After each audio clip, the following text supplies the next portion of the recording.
Dear students, आप सभी लोग जानते हो कि पूरे देश में कोरोना महामारी के कारण लॉकडाउन की स्थिति बनी हुई है और सरकारी आदेश के अनुसार हम लोगों को आदेश हुआ है कि अपने सभी स्टूडेंट्स को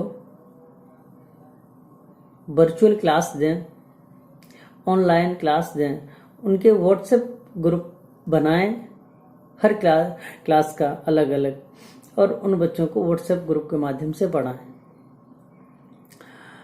तो स्टूडेंट्स, मैंने अपने पूरे स्टाफ के सहयोग से आप सभी लोगों के अलग अलग ग्रुप बना दिए हैं और सभी स्टाफ अपने अपने टाइम पर आप लोगों को अपनी क्लास लेंगे और उम्मीद करता हूं कि आप भी सही समय पर सहयोग करोगे और समझने का प्रयास करोगे। मैं बता दूं, मैंने कल वीडियो बनाई हाई स्कूल की इंग्लिश पढ़ाने के लिए, एक हाई स्कूल के बच्चों के लिए, और वो उनके ग्रुप में मैंने वीडियो पोस्ट कर दिया। आज जो वीडियो बना रहा हूँ वो इंटर के बच्चों के लिए, और मैं इसके लिए ज़्यादा समय ना खराब करते हुए हम सीधे टॉपिक पर आते हैं। आप लोगों को मैं पढ़ाने वाला हूँ character of A happy life. ये पहली पोएम है तुम्हारी पोइट्री की, और इसे सर हेनरी वॉटन द्वारा कंपोज किया गया है। तो सीधे हम टॉपिक पर आते हैं, ठीक है। और सर हेनरी वॉटन किस तरह से एक खुशी जीवन के गुणों को बताते हैं कि एक जो हैप्पी मैन होता है, खुश व्यक्ति रहता है, जिसकी लाइफ हमेशा प्रसन्नता से भरी रहती है, वो उसके क्या क्या गुण होते हैं। तो ये सारे गुण हम स्टेंजा बाय स्टेंजा पढ़ेंगे और समझने का प्रयास करेंगे, ठीक है। तो सीधे हम आते हैं अपने टॉपिक पर, ओके। तो देखिए डियर स्टूडेंट्स, ये आपकी poem character of A happy life. आज हम इसके बारे में स्टडी करेंगे, एक खुशी जीवन के क्या क्या गुण होते हैं। और यह पोएम सर हेनरी वॉटन द्वारा कंपोज की गई है।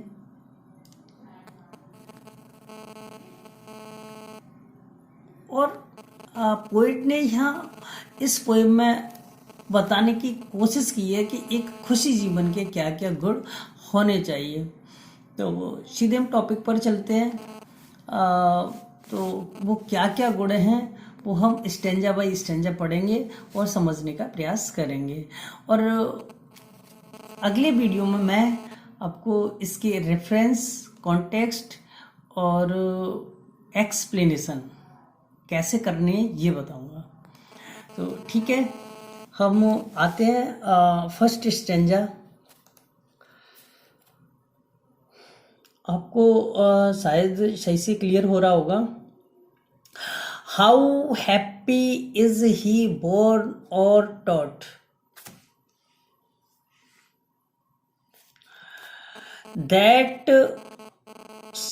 that serveth not another's will। वह व्यक्ति जन्म और या शिक्षा से कितना खुश है जो another's will का मतलब होता है दूसरी की इच्छा, जो दूसरों की इच्छा के अनुसार काम नहीं करता, कुल मिलाकर के, और दूसरों का गुलाम नहीं होता। तो यहाँ सर हेनरी वॉटन बताते हैं कि वह व्यक्ति अपनी शिक्षा और जन्म से कितना खुश है जो दूसरों की इच्छा के अनुसार काम नहीं करता। हम अगली लाइन्स देखते हैं। Whose armors is his honest thought। Thought means विचार, ऑनेस्ट ईमानदारी के, और आर्मर्स मीन्स होता है सुरक्षा कवच। जिसका सुरक्षा कवच उसके ईमानदारी के विचार। वह व्यक्ति जन्म या शिक्षा से कितना खुश है जो दूसरों की इच्छा के अनुसार काम नहीं करता, और उसके ईमानदारी के विचार ही उसका सुरक्षा कवच है।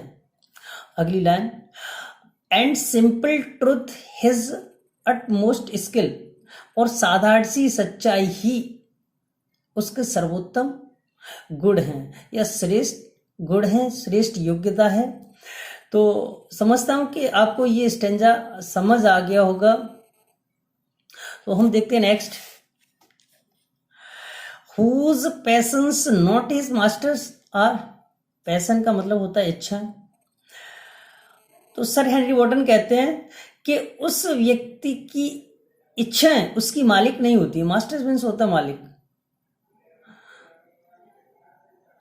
Whose soul is still prepared for death, उसकी आत्मा हमेशा मृत्यु के लिए तैयार रहती है, उससे किसी का भय नहीं होता। उसकी इच्छा उसकी मालिक नहीं होती और उसकी आत्मा हमेशा मृत्यु के लिए तैयार रहती है। Untied unto the world with care of princely love और vulgar breath। Untied का मतलब होता है मुक्त होना। वह सांसारिक इच्छाओं से या सांसारिक चिंताओं से मुक्त होता है। उसे राजा के प्यार की और साधारण लोगों के द्वारा की गई आलोचना की चिंता नहीं होती।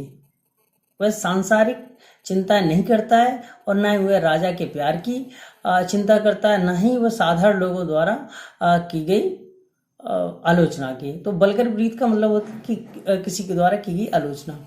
ठीक है, तो हम नेक्स्ट स्टेंजा पर चलते हैं।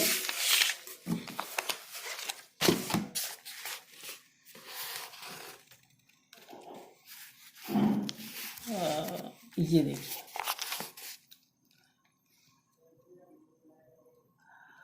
Who hath his life from remover's feet। उसका जीवन, रिमूवर्स मीन्स अफवाह, उसका जीवन अफवाहों से मुक्त होता है। Whose conscience is his strong retreat। retreat का मतलब होता है शरण स्थल। कंसाइंस का मतलब अंतरात्मा। जिस व्यक्ति की अंतरात्मा ही उसका शरण स्थल होती है। ठीक, आगे, whose state can neither flatters feet। वह व्यक्ति, फ्लैटर्स का मतलब होता है चापलूस, वह व्यक्ति चापलूसों की चापलूसी से कभी प्रभावित नहीं होता है। Nor ruse make oppressors great. उसे बर्बाद करने वाले कभी महान नहीं हो सकते। ग्रेट का मतलब महान, अपोजर्स का मतलब अत्याचार करने वाले, रून बर्बाद। उसका विनाश करने वाले जो अत्याचारी लोग हैं वो कभी महान नहीं हो सकते। ठीक, आगे देखो, who envies none whom chance doth raise. वह व्यक्ति ईर्षा, इसका मतलब होता है ईर्षा। वह व्यक्ति जो खुश रहता है वह कभी उन लोगों से ईर्षा नहीं करता जो चांस मिलने पर या मौका मिलने पर प्रगति कर गए, आगे बढ़ गए, या संयोग बस जो व्यक्ति आगे बढ़ गए वह ऐसे लोगों से कभी ईर्षा नहीं करता। नॉर वाइस, ना ही वह बुराई करता है किसी की। हु नेवर अंडरस्टूड, वह व्यक्ति कभी नहीं समझ पाता। How deepest bounds are given with praise, वह कभी नहीं समझ पाता कि प्रशंसा के घाव कितने गहरे होते हैं। नो रूल्स ऑफ स्टेट, वह राज्य के नियमों का पालन नहीं करता। बट रूल्स ऑफ गुड, लेकिन अच्छे नियमों का पालन जरूर करता है। तो आगे देखते हैं नेक्स्ट अगला stanza. Who God doth late and early pray, वह व्यक्ति ईश्वर की सुबह शाम प्रार्थना करता है। मोर फॉर हिज ग्रेस, केवल उसकी आशीर्वाद प्राप्त करने के लिए। देन गिफ्ट टू लैंड, उसे ईश्वर से किसी उपहार की तमन्ना नहीं होती, आशा नहीं होती, बस वह भगवान की कृपा के लिए ही भगवान की सुबह शाम प्रार्थना करता है। Who entertains the harvest day, वह अपना दिन,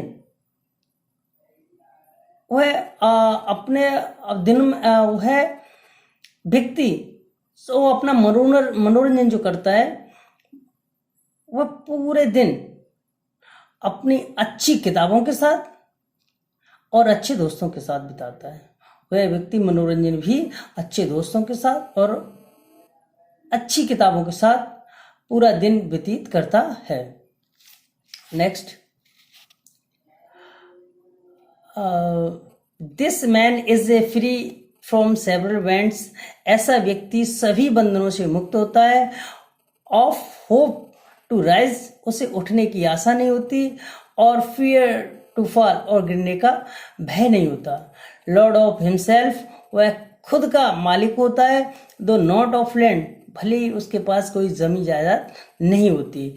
एंड हैविंग नथिंग, उसके पास कुछ नहीं होता। ही है तो, फिर भी उसके पास सब कुछ होता है।